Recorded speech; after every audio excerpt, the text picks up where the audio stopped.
Salut Oui. monsieur. Ah Ah bah Attends, Erwan il s'est remis en file d'attente enfin. Erwan est reparti dans la salle d'attente. Erwan, Ouais. est-ce que tu nous entends? Tu m'entends, ouais, et toi, tu m'entends? Ouais. C'est parfait. D'accord.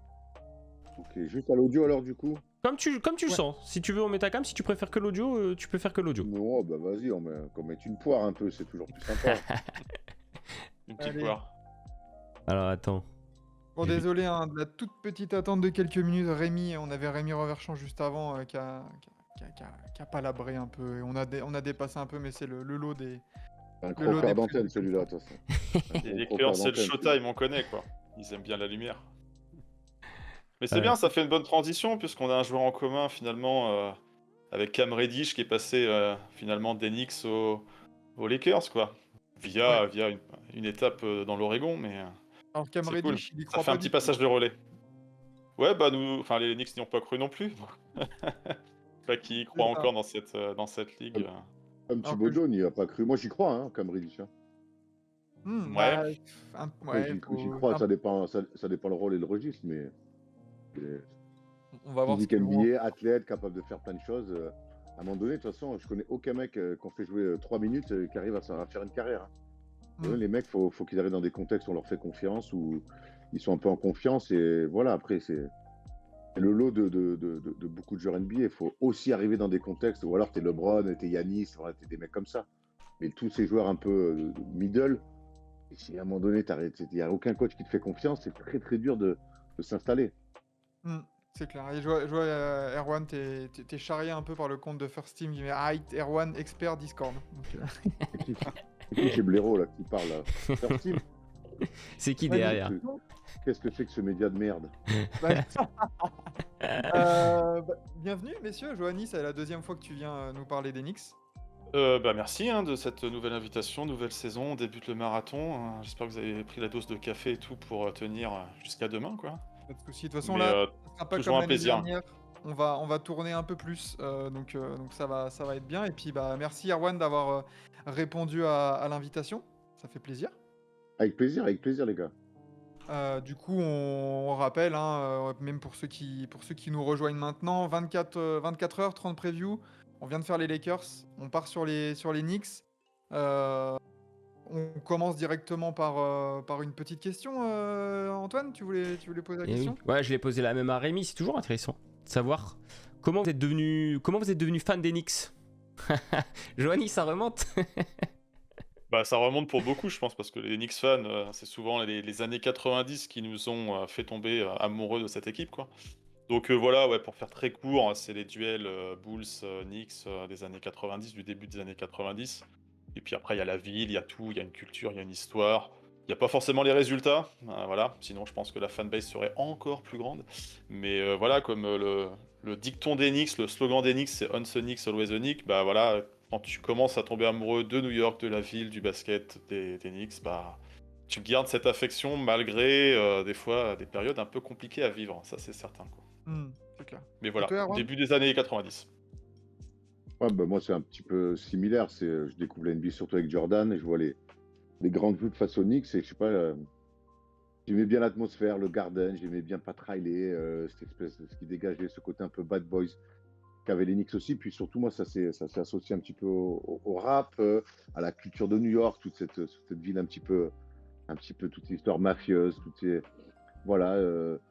Moi, je suis de Marseille, comme vous le savez, donc je trouvais pas mal de similitudes entre Marseille et New York. Et quand j'étais petit, j'ai tout découvert en même temps, un petit peu la NBA, le rap, les films de gangsters, tout ça. Et du coup, ça a été plus que les Knicks d'un coup, ça a été plus toute l'atmosphère New York. Et forcément, les Knicks en faisaient partie.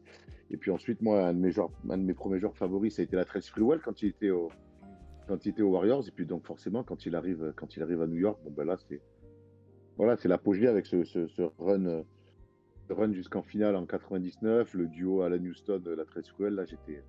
Là, là, j'ai su que c'était ma team, quoi. Ouais. T'étais ado à l'époque, à cette époque-là ou non? Mais 99, je suis en centre de formation, moi, j'ai 16 ans. Ah. Ouais, j'ai pas 58 ans. Et gros, si j'étais à la retraite, crois-moi, j'aurais même pas répondu à votre demande de venir. Hein. Antoine qui met bien les invités dès le début, mais comment ça, t'es pas vieux? Je suis Mais 82, moi, non. je suis 82, j'ai l'âge de la génération Tipeee. Eh Voilà. ouais, putain, oui, carrément. Oui. Eh oui. Vous me donnez quel âge, Fada? Non, bah on sait, hein, de toute façon, on te connaît. Tu es connu comme le loup blanc sur la twittosphère. Ah, X Ouais. maintenant. Ah, surtout, ouais. J'aurais préféré être connu ailleurs, hein, je te l'ai dit. Carrément. Bon, du coup, petit flashback sur la saison d'Enix, messieurs. 47 victoires, 35 défaites. 5ème de l'Est, pas mal. Alors que j'ai noté quand même un petit début de saison qui était poussif. 10-13. Bon, il y avait l'arrivée de Jalen Brunson, etc. Donc c'était pas évident. Une attaque de folie, 3ème rating offensif. Par contre, 28ème en passe D et 22% au lancer. Donc c'est dire que ça joue un peu de l'ISO et pourtant 3ème rating offensif, c'est quand même pas mal. C'est pas Thibodeau pourtant. Ça c'est Écoute, pas c'est, censé à la base être Thibodeau. Écoute, c'est une saison, l'année dernière, c'est une saison sérieuse, solide, avec un pari réussi, qui est celui de Jalen Brunson. Ça, c'est pas rien. Parce que moi, le premier, j'étais pas spécialement emballé. Mais déjà, c'est ça, la grosse info de la saison dernière, c'est que l'énorme pari réussi de Jalen Brunson. Ensuite, c'est clair que sur ce style-là, troisième équipe au rating offensif, mais en même temps, ça se tient. Tu as 3 mecs qui fournissent quasiment 70-75 points par match. Donc R.J. Barrett, évidemment, Jalen Brunson et Julius Randle. Dans un basket très direct. Alors oui, beaucoup d'ISO, mais un basket ultra direct, c'est-à-dire peu de passes décisives, un collectif simple, pour pas dire simpliste, pour pas dire simplé, mais avec des forts attaquants qui ont un vrai goût du panier, pour pas dire une vision quasi unilatérale du panier. Voilà, c'était un style un peu particulier qui ressemble pas spécialement à Thibodeau, même si en attaque on retrouve la simplicité de Thibodeau, mais derrière on retrouvait pas cette défense-là. Donc voilà, ça reste une saison réussie, un tour des playoffs gagné. Ben, quand on prend les 20 dernières années des Knicks, bon, on va pas cracher dessus. C'est une saison plutôt réussie avec en point d'orgue l'énorme pari réussi de Jalen Brunson qui est devenu, à mes yeux, je ne dois pas être le seul, le go-to guy et le patron de cette équipe. T'es d'accord avec ça, toi, Johanny? Ah, complètement, complètement. Bah, un jeu effectivement offensif qui se repose sur Bronson, Randle et Barrett. Donc dit autrement, pas les mecs qui font plus le circuler la balle de l'effectif. Et oui, un pari qui a tout de suite réussi, qui a tout de suite pris. Moi, je m'attendais à un peu de phase d'adaptation en début de saison sur Bronson, et maintenant il est rentré tout de suite dans le moule, et il a pris ses responsabilités, il a commencé à être régulier, il a eu des bons petits coups de chaud, il a été élu joueur de la semaine et peut-être du mois, je crois. Donc ouais, un joueur borderline All-Star. Il n'est pas All-Star dans la conférence S parce qu'il y a de la concurrence. C'est finalement Randle qui hérite de cette sélection au rendez-vous des étoiles là. Mais clairement, oui, c'est Bronson qui a apporté une stabilité au poste de meneur. Ça, c'est quelque chose qui était attendu depuis un bon moment. Et puis qui a aussi énormément déchargé de leadership des épaules de Randle. Et on a retrouvé un Randle un peu plus souriant, un peu plus épanoui. Alors, toujours pas plus un joueur impliqué totalement défensivement. Mais voilà, la mayonnaise a pris finalement avec ce collectif. Il y a eu, comme vous l'avez dit, une petite phase d'adaptation en début de saison et Thibodeau commençait à sentir son siège chauffer. Il a réduit les rotations, les joueurs ont fait un petit, comment ils appellent ça, Players meeting. Players petit meeting, diner ouais. player là. Ouais, players meeting. Et puis les séries de victoires ont commencé. Donc voilà, donc ça a donné raison à ces changements en cours de saison. Malheureusement, il y a des joueurs qui ont été mis sur la touche à ce moment-là. On aura peut-être l'occasion d'en parler, et pas des moindres. Des joueurs qui avaient quand même des salaires qui n'étaient pas neutres. Des joueurs pour lesquels Thibodeau avait aussi une affection, hein. Donc il y a eu des choix forts, pas forcément évidents, mais qui ont amené l'équipe, voilà, comme vous l'avez dit, un bon placement en conférence Est et une bonne campagne de play-off. Même si tous individuellement n'étaient pas aussi forts en play-off qu'en régulière, quoi. Ah, Donc c'est ouais, les- globalement une très bonne saison, surtout au regard du loupé de la saison d'avant. Donc il y a un retour à quelque chose de plus similaire à la saison du Weir, la saison d'il y a 2 ans. Donc ouais, très satisfait de la saison dernière. Donc à voir Il y a- s'ils il y a- sont en capacité de faire pareil maintenant, quoi. T'en as parlé, c'est un peu le turning point de la saison. Il y a eu l'écartement, enfin la réduction de la rotation. Derrick Rose Evan Fournier écarté de cette rotation au profit notamment de Quentin Grimes et de même Emmanuel Quickley, hein, qui a pris un peu plus de poids dans cette rotation. Une décision qui a porté ses fruits. Enfin, franchement, comme il l'a dit là en conférence de presse cet été, bah oui, il est déçu de pas jouer, mais en même temps, les résultats y suivaient. Donc, enfin, c'était un peu compliqué de faire, de faire l'inverse.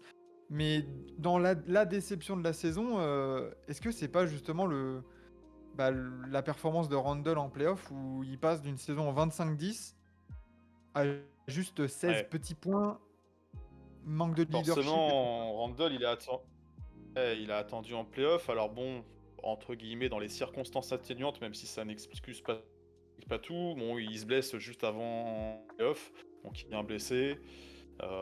Mais oui, ça fait 2 campagnes de playoff où on retrouve pas le Randle qui porte ou qui portait l'équipe en régulière. On retrouve pas le même Randle en playoff, quoi. Là où un Brunson, lui, step up en playoff.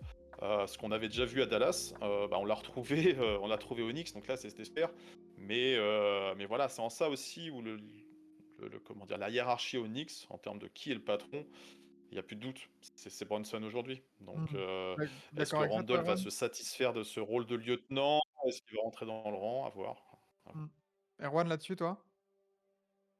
Ouais, Randle, je suis pas surpris. De toute façon, quand il arrive au Knicks, il fait une saison extra. Enfin, l'année où il prend les rênes de l'équipe, il fait une saison extraordinaire. Et en playoff, on voit quand même, face à Atlanta, déjà il y a 2 ans, on voit des choses.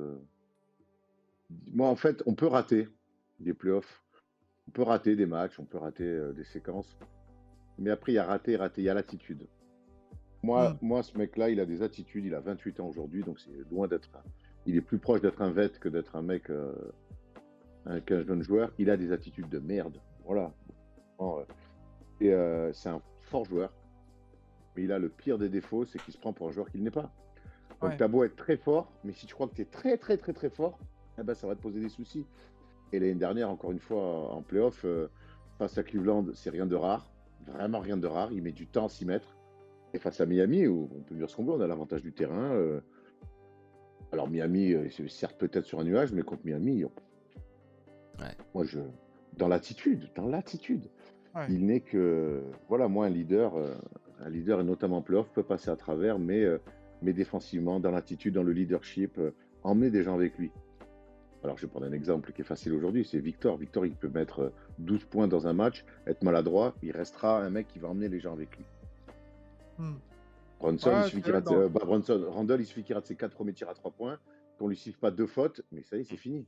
Ça y est, c'est ouais, fini. Et un peu ça, de nonchalance honnêtement, aussi. on connaît maintenant assez la NBA tous là pour savoir que moi, je ne vois aucune évolution. Alors, il a 28 ans, mais est-ce que je ne vois aucune évolution là-dessus sur ce leadership-là?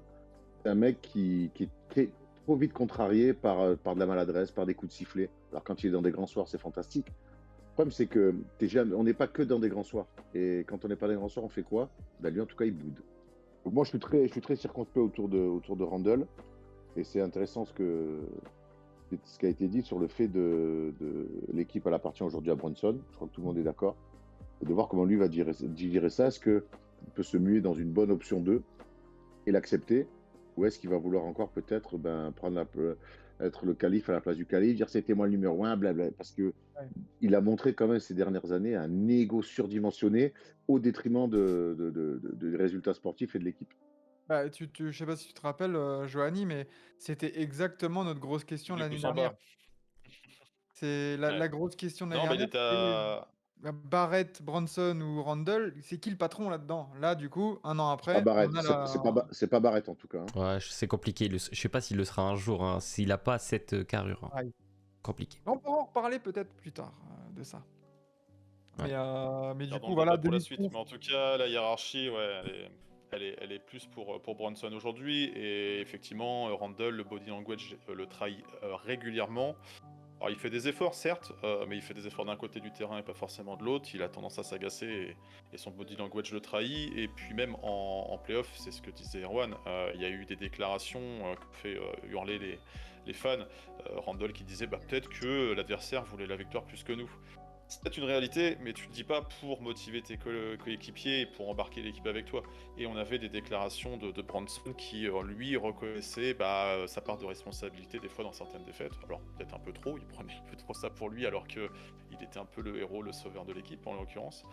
Mais voilà, donc il y a deux leaderships qui sont pas tout du même acabit. Et aujourd'hui, effectivement, Bronson répond là où Randall ne répond pas. Donc Mm. la saison va être longue.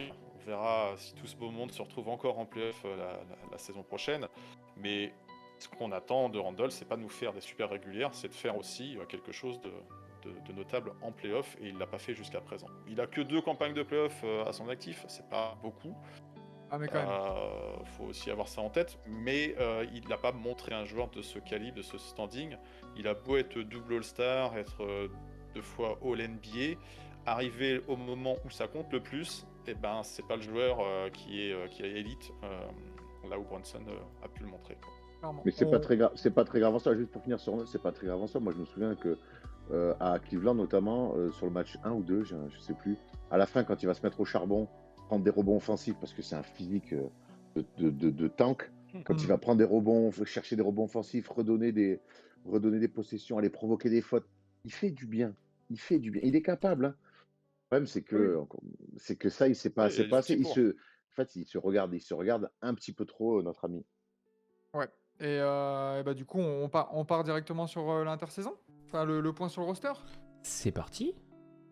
Parce que bon, les Knicks, mine de rien, ça a pas été très très très actif là sur le marché de la free agency. Bon, est-ce que Ok. finalement, est-ce que c'est si grave C'est que calme. ça? Parce Ah, que non. quand même, les Knicks, ça a tout le temps été une franchise continuité, c'est- instable, mais là, c'est bien aussi d'avoir un peu. Oui, c'est rare. Est-ce que Après, vous de auriez toute aimé façon, mieux? Ben alors, est-ce qu'ils auraient pu faire mieux? Quel coup il y avait à faire? Il y avait Lillard. Ouais, bon. Comme on vient de dire, comme on dit, tu viens de gagner ton pari avec Brunson. Tu vas tenter Lillard. Tu repars dans un truc. Alors, on peut en discuter, hein, parce que Lillard est un meilleur joueur que Brunson. Hein. Jusqu'à là, je pense que je ne m'avance pas des masses. Mais bon, tu remets un bordel, tu remets dans un truc d'un système. Enfin, alors tu viens d'installer, enfin, un mec, tu viens d'installer ton meilleur joueur et ton patron. Donc là-dessus, ils sont pas allés, j'ai du mal à leur en vouloir et je sais pas ce qu'il y avait de mieux à faire, cet été-là. Ils veulent avoir un petit peu de continuité, ça se tient. Et d'ailleurs, cette année, ils vont être dans la continuité. Je pense une équipe qui va finir top 6 à l'Est, je pense sans souci. Maintenant, cette continuité, pour moi, avec les 3 gauchers croqueurs qui jouent dans ce basket très direct, sans défendre, c'est quoi la continuité en fait? C'est Ouais. ça la continuité, avec une année 2 où il faut confirmer, avec une année 2 où finalement toutes les équipes savent comment tu joues. Il n'y aura plus l'effet de surprise Brunson, comme il n'y avait plus eu l'effet de surprise Randle l'année d'après, où ils font playoff, ils perdent au premier tour. Et je ne suis pas persuadé que Thibodeau, dans sa vision, dans son coaching, va apporter du nouveau. Voilà, Mais du Thibodeau, coup, c'est un agricole, c'est un rustique, et il va faire exactement ce qu'il va faire l'année dernière, mais par contre, tout le monde sait ce qu'il va déjà faire. alors, Donc c'est un peu entre les deux. chez les Knicks, tu as perdu seulement Derrick Rose et Obi Toppin. Bon, le projet Obi Toppin a été un peu morné. Mais tu as quand même accueilli Dante DiVincenzo. Et ça, c'est le genre de move, je trouve, hyper intelligent pour un peu fournir ta second unit. C'est-à-dire que là, tu as Josh Hart et Dante DiVincenzo qui sortent du banc. Et ça c'est vraiment pas mal Villanova. pour attaquer. Ouais. Mais après, il y a quand même Evan. Hein. Bon, après, Faut voir. Vas-y, Quand Pas Evan va l'oublier. bouger, il y aura peut-être aussi d'autres petits mouvements qui. Enfin, s'il bouge, et je l'espère pour lui, il y aura peut-être d'autres mouvements qui vont venir et d'autres joueurs qui vont t'as s'intégrer. peut-être des infos? Non, pas actuellement. Mais... T'as peut-être des infos, t'as peut-être des insides? Non, mais c'est sûr, ça devrait bouger, ça peut pas rester comme Non, ça. bah. En termes d'effectifs, ouais, il y a de la continuité. Après, il y avait l'opportunité de faire plus avec les joueurs, les assets disposition. Bon, à un moment, ils ont essayé de se positionner sur le cas de Drew Holiday. Ça n'a pas marché, hein, c'est parti à Boston, ça on le sait. Par contre, non, le départ de Bitopin, ouais. Alors, à la fois, il était barré par Randle. On n'a jamais vraiment su développer, trouver une place à Obi-Toppin dans son utilisation comme dans son temps de jeu. Manque de bol, c'est un rookie qui a été drafté haut par Léon Rose, l'actuel président des opérations de basket des Knicks. Donc il y avait quand même une certaine attache affective vis-à-vis de ce joueur. C'était accessoirement un joueur CEA aussi, donc des fois il y a des petits raccourcis, des petites vannes, des petites blagues autour des joueurs que s'il y est. Bon, maintenant, on récupère que des joueurs de Villanova. Donc, à voir qui Oui. restera à récupérer pour compléter la collection. Mais voilà, donc le départ de Pitopin, bah, c'est à la fois un joueur qu'on n'a pas réussi à pour lequel on n'a pas réussi à lui trouver une place, et du coup, son départ n'a pas été compensé du tout. D'où une bonne interrogation sur comment les rotations vont se faire au poste 4 pendant la saison. Là, vous avez mis sur votre chart plutôt Jericho Sims. À voir, il y a eu quelques essais là en pré-saison, c'est pas forcément super rassurant à ce poste-là. Donc à voir comment ça évolue d'ici la trade deadline. Dante DiVincenzo, intéressant, mais c'est pas non plus un joueur qui va faire step up l'équipe, qui va lui permettre de dire allez, on vise la finale de Oui. conf. On va intensifier la rotation sur les lignes arrière, donc très bien, c'est un joueur de devoir en termes de connexion avec Bronson, Josh Hart. Ça aura pas de souci du tout. Plutôt intéressant, et même on regarde quelques sorties là de pré-saison, intéressant de voir l'intensité que ça peut provoquer sur la défense au niveau du backcourt, avec pas mal d'interceptions et de la relance rapide et un bon shoot à 3 points aussi. Donc là-dessus, Ouais. il y avait besoin de trouver de l'efficacité au large. Donc c'est malin, comme recrutement. Mais voilà, c'est pas foufou non plus. Ouais. C'est pas ça qui fait changer de catégorie Enix, de dire ça y est, on est contender, clairement pas. Donc Et d'ailleurs, il y a le cas Evan. est-ce Et, que et est-ce que le cas Evan sera envoyé contre quelques assets anecdotiques, ou est-ce ouais. que ça sera pour un gros move? On pouvait espérer attendre des choses comme ça cet été, ça s'est pas produit cet été. Donc c'est un dossier qui sera traité plus tard, donc d'ici la deadline, je pense. est-ce que justement, tiens, Erwan, là-dessus, Giovanni a un peu mis le doigt dessus, mais est-ce que le gros point faible là de Phoenix, c'est pas justement la rotation à l'intérieur? On a dit, il y a Randall, Mitchell Robinson, mais après, Hartenstein a fait plutôt des bonnes choses, mais Nathan Knight, C'est bonne. Jericho Sims. Alors C'est Knight bof. a été coupé. Ouais. Ah, Knight a été coupé là? Il a été coupé. Bah, Ouais. Jericho Sims, moi j'aime bien, mais c'est un mec à former, puis c'est un poste 5 hein, sur le poste 4, au bout d'un moment au secours. Hein. Moi j'aime bien Hartenstein qui peut pour le coup jouer poste 4 et poste 3 parce que c'est un mec qui est un basketteur complet, bon passeur, vrai vista, bon des deux côtés du terrain. Moi je pense qu'elle est là la rotation poste 4 hein, et qu'ils Ouais, envoient, parce qu'ils envoient Jericho Sims en rotation sur le poste 5. Et même En cinq. s'il est plus large que Donovan Mitchell, on est à peu près sur des. Donovan Mitchell, n'importe quoi, sur Mitchell Robinson, on est à peu près sur un profil un peu similaire de finisseur. Profil similaire. Voilà. Donc elle est là pour moi, Athlétique. elle est là pour moi la rotation Oh. 4 hein, des Knicks, elle est sur le poste, avec Hartenstein sur le poste 4. Après, pour finir sur la connexion Villanova, il ne faut pas oublier le Ryan Arcidiacono qui est le grand pote de Jalen Brunson, et c'est d'ailleurs que pour ça qu'il est là. Hein. De JB. Il est que pour ça. Il est là que pour ça. Donc, moi, je trouve que le board des Knicks joue mieux au basket que les titulaires. Ça, c'est toujours un truc qui me fait marrer. Je trouve que, en tout cas, en termes de basket, vraiment, si on fait un peu de puriste, je trouve que c'est une équipe qui se passe plus la balle, il y a un peu plus de mouvement, moins de talent, évidemment. Mais je trouve que, avec le squad mené par Emmanuel Quickley, je trouve que c'est une équipe qui joue un petit peu mieux au basket et qui défend mieux, surtout. Donc c'est un petit peu le paradoxe de cette équipe. est-ce qu'il y a un monde où des fois, en cours de match, on peut avoir une raquette Barrett-Randall et justement mettre en poste 3 ce Josh Hart des fois pour combler un peu ce manque de viande à l'intérieur là. De mettre Josh Hart Bah, poste 4. Thibodeau va devoir bricoler. Non, Hein. poste 3 et décaler Barrett en 4 et Randall en Ouais. 5. C'est compliqué quand même. Hein. Tu peux tout faire. Le problème, c'est que pour jouer poste 4, à un moment donné, il faut être un peu plus all-around. Le problème, c'est que tu joues avec un poste 4 comme RJ Barrett, qui était quand même un trou noir. Hein. Je l'ai vu de mes propres yeux avec le Canada à Manille. Alors, c'est un opportuniste. C'est un mec en contre-attaque qui va apporter des choses. Quand je dis opportuniste, c'est pas dans le mauvais sens du terme. Il va provoquer des fautes. C'est un filou, c'est un renard des surfaces un peu. Il progresse dans le tir externe. Par contre, sur les lectures, Compliqué. c'est compliqué. Hein. Mais qu'est-ce qui manque? Très compliqué. Qu'est-ce qu'il manque? Il manque, je sais pas moi, il manque une vision. Il a un QI quand même, il a un QI basket très, très tourné sur lui-même. Il veut marquer des paniers, et après, au pire des cas, il veut marquer des paniers. Donc, tu vois, c'est Donc, si tu le décales sur le poste 4, ça veut dire que tout ce que peut amener Hartenstein dans le côté passe, les backdoors, le main, les trucs, lui, il peut pas faire ça. En fait, Donc, c'est un peu ce qu'a développé Jason Tatum. On voyait aussi Jason Tatum très trou noir en tout début de carrière, mais qui a ouais, mais développé un peu une espèce de ouais, sens du jeu. clairement.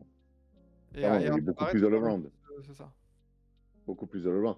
Donc, RJ Barrett, sur des séquences où tu veux défendre, courir et tout, pourquoi pas?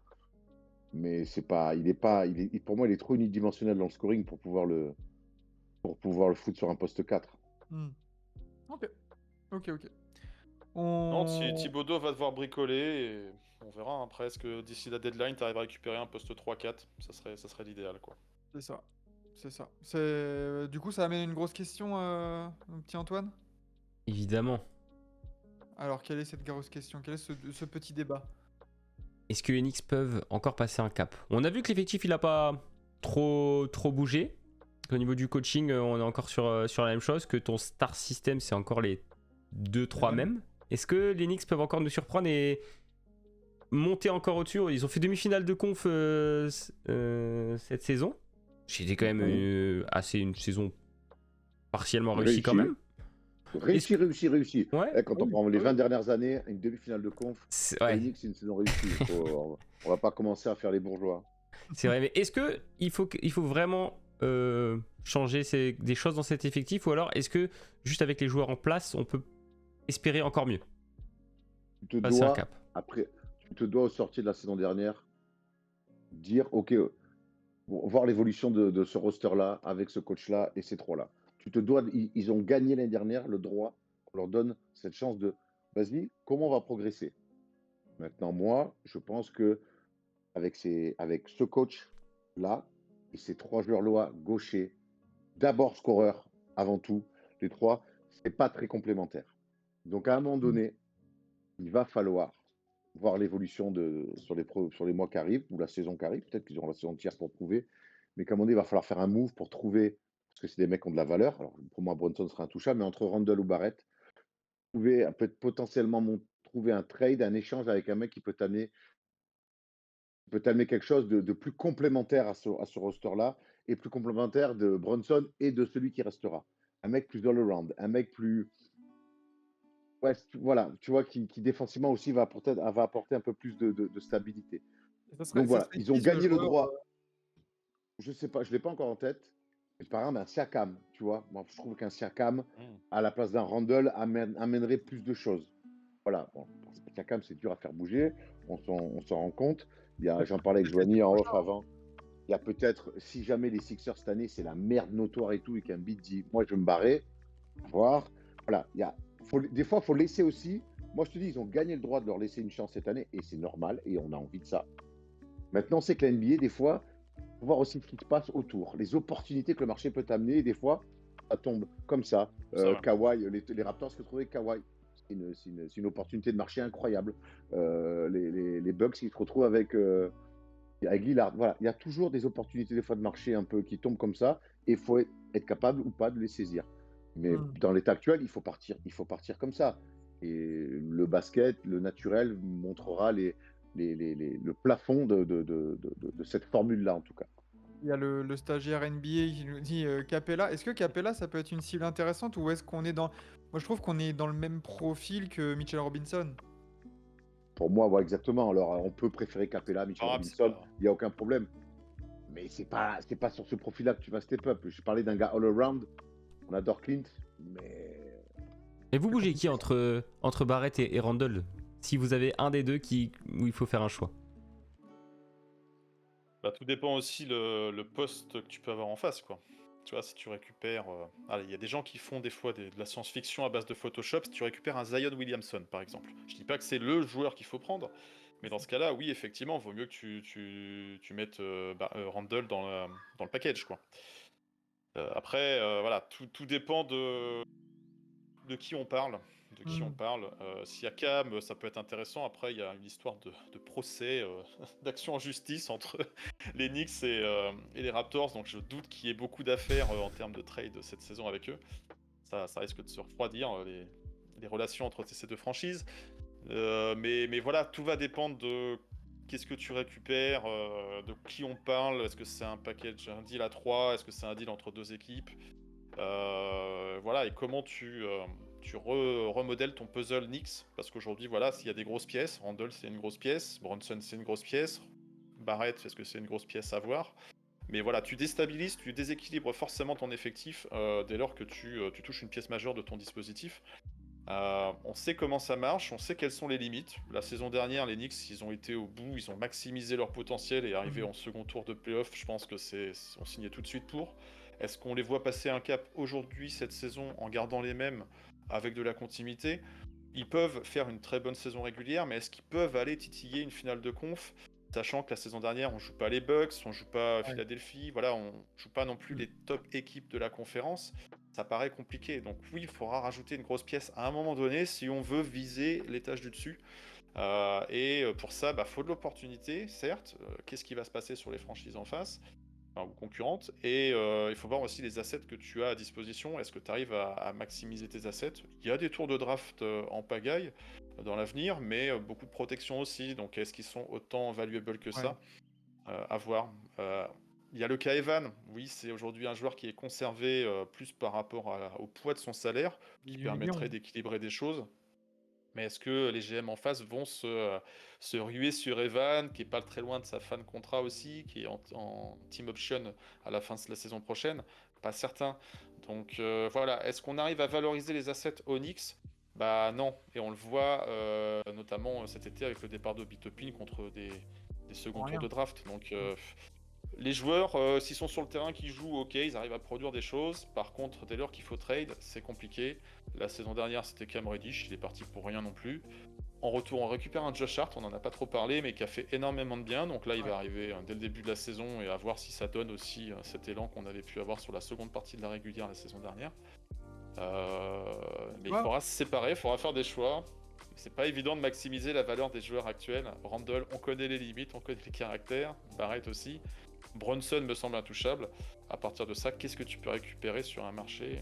C'est pas évident. Je pensais que les Knicks pouvaient un peu s'infiltrer avec, tu vois, comme tu dis, le contrat de Devan, ou même aller les déposer un Randle ou un RJ Barrett dans l'opération un peu autour de Damian Lillard à récupérer DeAndre Ayton ou ce genre de mec là, où tu peux te dire ça peut peut-être correspondre à ce genre d'intérieur un peu, alors pas all around, oui, parce qu'il peut faire plusieurs choses, il est pas encore élite en défense, mais là tu mets un Ayton dans cet effectif là, peut-être que tu passes un cap. Autant on parlait d'un Joel Embiid, là on parle d'un joueur MVP qui stigmatise beaucoup le jeu, qui appelle beaucoup de ballons, qui te fait réellement changer de catégorie. Est-ce qu'avec un DeAndre Ayton à la place d'un Mitchell Robinson, pour faire court, dans le basket science-fiction, est-ce que tu passes dans la catégorie des contenders à l'Est? Je sais pas. Erwan, toi t'en penses quoi là-dessus? Moi je pense que moi, DeAndre Ayton, il me fatigue. Je trouve qu'il est très bien à Portland, dans une équipe en reconstruction où il va pouvoir. Aujourd'hui, pour moi, les Knicks sont trop en avance pour devoir gérer un mec qui, aujourd'hui, est plus proche d'un mannequin à sauce que d'un pivot NBA qui a envie de s'envoyer au mastic. Il lui faut des ballons, il faut ci, il faut ça. Donc, moi, voilà. Je trouve qu'il est très bien à Portland, DeAndre Ayton. Mais que non, je pense qu'avec Ayton, je suis pas persuadé que tu changes le paysage des Knicks. Ok. Très bien. Je vois, il y a le stagiaire NBA qui met un Bradley Beal plus Daniel Gafford. C'est à peine ambitieux, ça va. C'est trop tard. Après, il faut pouvoir les encaisser, les contrats aussi. Faut pouvoir les encaisser, quoi. Donc, tu as tapé le New York, Bradley Beal, il prend un bon chèque. Et puis, Bradley Beal, il avait une autre trade clause. Donc, il décidait d'où il voulait partir. Bizarrement, il a voulu rejoindre les Suns, qui sont, je pense, classés dans la catégorie des contenders. Les Knicks ne le sont pas, quoi. Donc, mais et puis mais je rejoins un peu Erwan sur le cas Siakam. Genre, franchement, Siakam à 1 an de son contrat, ça aurait été une super opportunité. Après, on connaît Masai, on connaît peut-être aussi Siakam qui apparemment voulait pas non plus bouger de Toronto spécialement. Donc, est-ce que le maître mot des Knicks, c'est pas patience cette saison? On voit un peu ce qui se passe et on verra. C'est ce que je dis tout à l'heure, c'est que les gars ont gagné le droit de revenir cette année et de voir la continuité, ce que ça mène. Voilà, donc après, un NBA, c'est ça, c'est quand ça marche, vas-y, continuons. On imagine, parce que pour l'instant, c'est de la spéculation, potentiellement les limites, mais peut-être qu'on sera surpris. Tu sais, des fois, en NBA, il se passe des choses, on ne maîtrise pas tout. Et puis toujours, tu es ouvert sur le marché de ce qui. C'était ouvert sur les opportunités du marché qui peuvent peut se passer. Un mec qui s'embrouille, un mec qui veut plus être là. On va voir quoi. Tu sais, ça va vite des fois. Le cas, je pense que le cas Joel Embiid est scruté dans la Big Ouais, mais Apple. ça sera pas dans Mais la il sera saison su- quoi qu'il arrive. Puis il sera scruté dans la ligue, en fait, au sens large. Oui, bien sûr. Donc, C'est clair. il y aura de la concurrence sur le dossier si le dossier se présente. Donc voilà, faut être patient, continuer de montrer du sérieux dans le projet et continuer de gagner des matchs, être bien placé finalement, quoi. Et à partir de là, il y a la free agency, il y a les trades, il y a tout ça, quoi.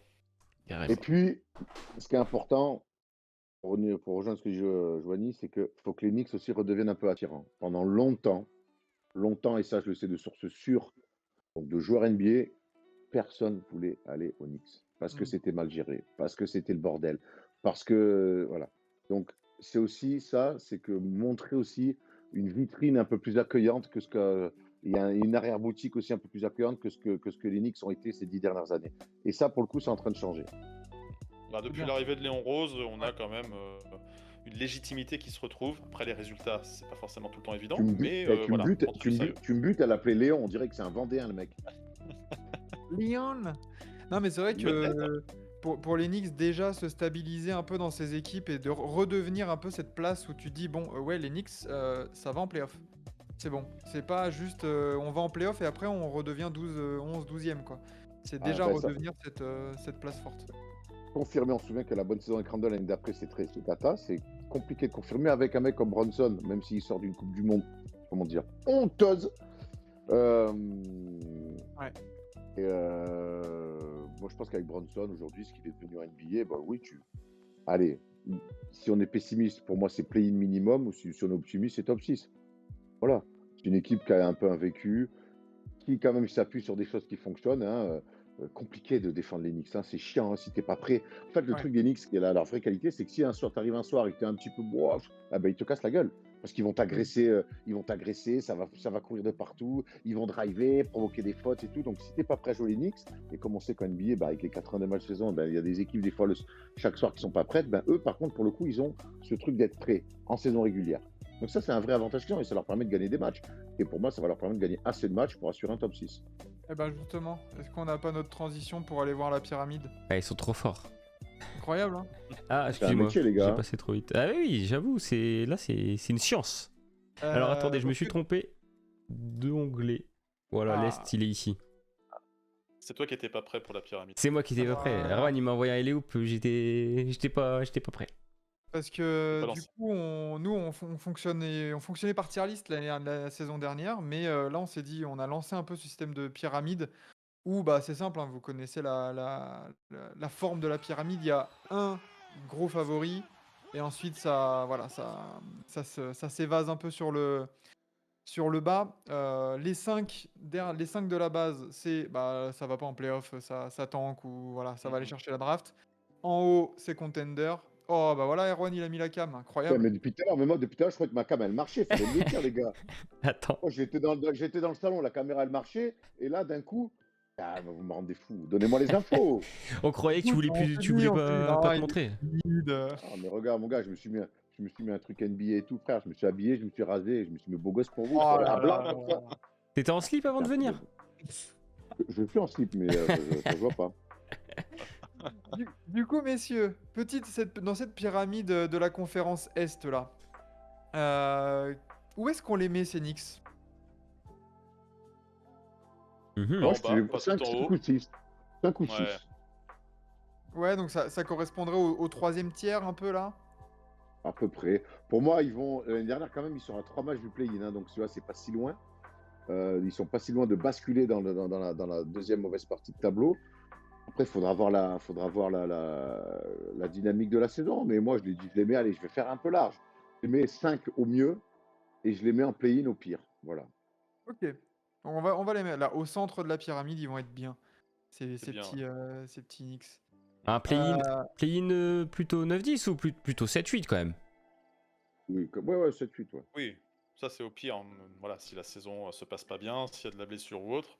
Nous, on a fait un petit podcast il y a pas longtemps et voilà, moi je l'ai placé entre 4 et 6, voilà, en fonction de la concurrence aussi, parce que voilà, ça se tenait, hein, la conférence Est était relativement dense au milieu de la conférence la saison dernière. Donc il va y avoir encore des équipes avec lesquelles on va batailler, les Cavs, les Raptors, si ça se passe bien, Atlanta, tout ça. Mais ouais, l'objectif c'est de se qualifier en direct pour les playoffs. Le haut de la pyramide du panier, ça va être compliqué quand même à aller Un chercher. peu, ouais. Miami, qu'est-ce qu'ils vont faire cette saison, on sait pas, hein, mais voilà. On Donc parlera tout ouais, à l'heure. une 5e place c'est bien, c'est entre 4 et 6, moi ça me va, 5 c'est au milieu, là on les voit bien, parfait. Ça repart sur un premier tour de playoff contre les Cavs? Ah, je sais pas. Après, effectivement, ne pas avoir l'avantage du terrain au premier tour, ça avait été plutôt une bonne approche la saison dernière, ça s'est fait comme ça, et voilà, ça les mettait dans un rôle un petit peu d'underdog, d'outsider, et c'est peut-être pas plus mal quand les Knicks ont cette position plutôt qu'une sorte de pseudo-position de favori. Ouais, contre les Cavs, est-ce que ça fait une revenge? Ça pourrait être intéressant, Bah, surtout une À revenge Et pour voir. eux, quoi. les Cavs Ouais, l'année ouais. dernière, ils sont honteux en playoff. Comment il s'appelle ah là là, les deux Jared attaquants Allen. là. Jarrett Jared Allen Allen. Ouais. et comment il Mobley. s'appelle Et Mobley, la honteux. Ils se sont fait détruire par un mec, Par Mitch. Mitchell Ouais. Robinson, mais sur toute la série, ils ont été minables. Donc La forme, après, c'est comme ça des fois qu'on se construit. On va voir comment ils vont revenir. Mais l'année dernière, qu'est-ce que j'avais été bluffé déjà par les 2 premiers matchs à l'extérieur des Knicks qui avaient montré vraiment de belles choses. Bon, alors les Cavs, mon Dieu, la honte quoi. Ils ont mis qu'une seule fois 100 points. Ouais, mais catastrophique, vraiment dans l'attitude et tout. Pas dans le Et combat. même On en revient, et on en revient à ce qu'on dit. Les Cavs à l'intérieur, ils n'étaient pas dans le combat de Jarrett Allen et Mobley. Eh ben, les Knicks, eux, par contre, qui jouent bien, pas bien, ils sont toujours dans la dureté. Et pour le coup, ben, si t'es pas pris dans la dureté avec eux, tu te fais attraper. C'est ça. Donc ouais, voilà, ils sont bien là, les Knicks. Ils sont bien, 5e. ça nous va. Dans cette petite pyramide, on termine par des petites questions. Alors, on a préparé 5 petites questions un peu rapides. Répondre par oui, non, ou quelques petits mots comme ça pour justifier. Répondez chacun votre tour pour tout ça. Justement, on en a parlé. Combien de temps Julius Randle reste à New York? C'est la fin de la saison. Il doit renégocier cet été, c'est ça? Non, il est encore sous contrat Ouais, là-dessus. Il n'y a pas d'urgence, mais moi je pense qu'ils vont au bout de la saison avec. Sauf s'il y a une opportunité pour un gros joueur entre-temps. Mais je doute qu'il y ait cette situation en cours de saison. Donc non, je pense qu'on fait l'exercice régulier et playoff avec lui. Et en fonction du résultat, là, la question de l'avenir de Julius Onyx se posera. Mais pour moi, il fait la saison tout au bout. Avec les Knicks. Il a une player option en 2025-2026 Ouais. à 29 millions. Ça, à 32 millions, non? 25-26? Oui, 32 millions. C'est la base de 29 et après il y a ouais, pour moi, il fait la saison. Il finit la saison. Il finit la saison. Ok. Après, je sais pas si ça marche. Mais bon. Et après, Moi, si trade deadline nous dit le stagiaire NBA, puis la trade deadline, il y a Randle qui part. Problème, c'est que Randle, tu le prends dans ton équipe, c'est pas un ajout, quoi. C'est un mec qui va venir, qui va prendre de la place. Donc, faut aussi, quelle franchise aujourd'hui L'équipe va qui se le jeter sur un... reçoit, ouais, c'est ça. Voilà, quelle équipe va se jeter sur lui à ce tarif-là, même si les tarifs vont exploser, je sais pas. Le tarif, ça va encore, mais c'est un joueur qui prend de la place dans un effectif, quoi. Donc, dans une rotation, dans un système de jeu. Donc, c'est pas un move anodin, et en cours de saison, c'est rare qu'on voit ce genre de move, quoi. Combien de points de moyenne pour RJ Barrett cette saison? 20. 19-20, ouais. Ouais, comme l'année dernière, pas d'explosion un peu en mode déclic? Ben non, devant toi, il y a Brunson comme est 25, et l'année dernière, il y a Randle comme est 25. À bout d'un moment, il y a Quickley quand même aussi qui prend des points. Pour moi, s'il est autour des 20 points, c'est une très bonne chose déjà. Combien de matchs va jouer Evan Fournier cette saison sous le maillot des Knicks? J'espère 0. Ça voudra dire qu'il sera barré.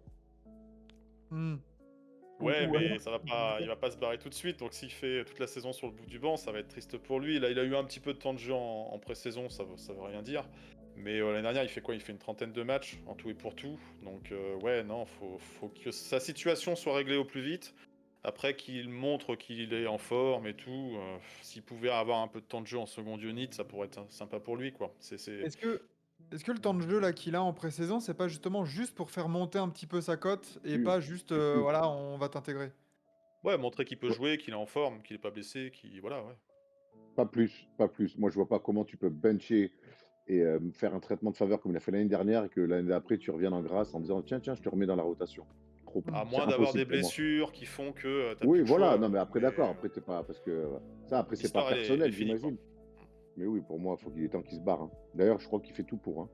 Ouais. Il a fait C'est dans les quelques déclats. déclats avec les agents et autres, mais c'est normal. Il a besoin de trouver une porte de sortie, quoi. Est-ce que Tom Thibodeau est le coach qu'il faut au Knicks? Pourquoi faire? Pour être champion? Non. Mais ça, pour le coup, on peut même pas lui reprocher parce qu'il n'y a pas l'effectif, il n'y a pas le. Toujours pareil, je te dis, pour moi, les Knicks, c'est cool, ils sont remis sur de bons rails, ça bosse bien, ça a l'air sain. Maintenant, ils sont dans l'entre-deux. Le pire entre-deux qu'est la NBA, c'est-à-dire que tu n'es pas en reconstruction et en même temps, tu n'as pas une équipe pour être champion. Donc, tu es dans l'entre-deux. Et ça, en NBA, l'entre-deux, c'est un peu chiant. Donc, non, moi, Thibodeau, même s'il a fait du bon boulot, moi, je reste persuadé que c'est un coach un peu obsolète. On l'a vu l'année dernière, hein, de bencher Derrick Rose comme il a fait, de ne pas être capable d'utiliser Evan Fournier, alors qu'il l'avait transformé en un shooter exclusif pour derrière lui dire bah, en fait, non, je ne veux plus que tu joues. En Ouais, plus, maintenant, j'aimerais avoir un coach un peu plus moderne. Et puis, il y en a plein des coachs modernes en plus qui sont en train de popper. Donc, voilà.